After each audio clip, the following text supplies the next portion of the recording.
नाजरीन, ईरान ने अमेरिका के खिलाफ बड़े बड़े एक्शन लेना शुरू कर दिए हैं। ईरान ने ये कहा है कि हम नेटो जैसा इत्तेहाद बनाने जा रहे हैं, ठीक वैसा जिस तरह नेटो किसी भी उसके मेंबर के खिलाफ कोई भी अगर दुनिया में एक्शन लेता है तो नेटो का इत्तेहाद मुतहर्रिक होकर उस मुल्क के खिलाफ एक्शन लेता है। ईरान भी ये चाहता है कि जितने भी अमेरिका के जो मुखालिफ हैं उनको इकट्ठा किया जाए, ईरान के अंदर बेसिस बनाए जाए और फिर ये मामलात आगे चले। अमेरिका की तबाही अब मिडल ईस्ट में कम से कम तय है। इसके अलावा चाइना ने अमेरिका के खिलाफ बड़ा अग्रेशन शो किया है। सदर जी जिनपिंग ने नई स्टेटमेंट जारी करके जो बाइडेन के कदमों से जमीन निकाल दी है। इसके अलावा पाकिस्तान और सऊदी अरेबिया के मामलात भी खत्म होते हुए दिखाई दे रहे हैं और सऊदी अरेबिया अब अमेरिका और भारत के लिए पपट बनकर रह गया है। मामलात किस तरह चल रहे हैं और ईरान ने क्या काम किया है जिसकी वजह से मिडल ईस्ट में अमेरिका की फौजें बिल्कुल घिर चुकी हैं, सब कुछ आज की इस वीडियो में डिटेल के साथ डिस्कस करेंगे। छोटी सी गुजारिश है कि आप हमारा यूट्यूब चैनल हसनाट टीवी को सब्सक्राइब करें, घंटी के निशान को दबा लें ताकि लेटेस्ट न्यूज आप तक बर वक्त पहुंचती रहे। नाजरीन, सबसे पहले आपको ये बता दें कि ये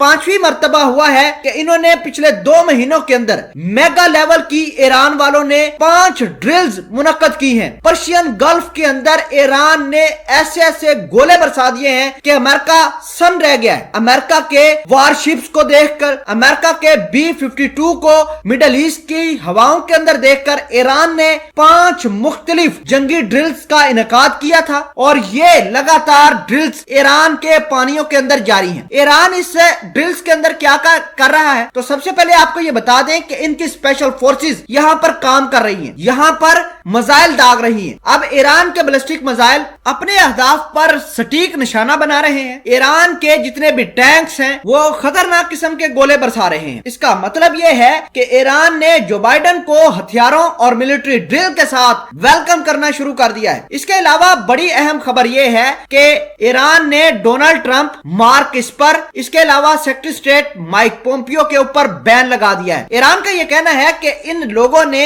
मिडल ईस्ट का सारा तमाशा बनाया, मिडल ईस्ट में दहशतगर्दी ये लोग करवाते रहे हैं। ईरान ने अमेरिकी सदर माइक पोम्पियो, मार्क एस्पर के खिलाफ ठीक वैसा एक्शन लिया है जिस तरह अमेरिका अपने दुश्मनों के ऑर्गेनाइजेशंस को, उनके लोगों को या रहनुमाओं को ब्लैकलिस्ट कर देता है। ठीक ईरान ने भी ब्लैकलिस्ट ही डोनाल्ड ट्रंप को, माइक पोम्पियो को और मार्क एस्पर को कर दिया है। अब ईरान की सबसे बड़ी ख्वाहिश ये है कि ईरान ये चाहता है कि अमेरिका के जितने भी नाराज लोग हैं अमेरिका से, उनको इकट्ठा किया जाए और उनका इत्तेहाद बनाया जाए, ठीक नेटो के तर्ज पर। जिस तरह नेटो काम करती है ठीक ईरान का इत्तेहाद भी उसी तरह काम करने की तजवीज दी गई है। फिल वक्त के लिए चाइना ने इस इत्तेहाद के अंदर शामिल होने का ऐलान किया है। ईरान को मुकम्मल यकीन था कि चाइना इसकी हामी भरेगा और रशिया ने इसके बारे में अभी तक कुछ फैसला नहीं किया कि आया इस इत्तेहाद को आगे बढ़ाना है या नहीं। अब ईरान ने जैसे ही चाइना को बुलाया है कि इत्तेहाद के अंदर आ जाएं, तो जाहिर सी बात है कि इसके साथ 2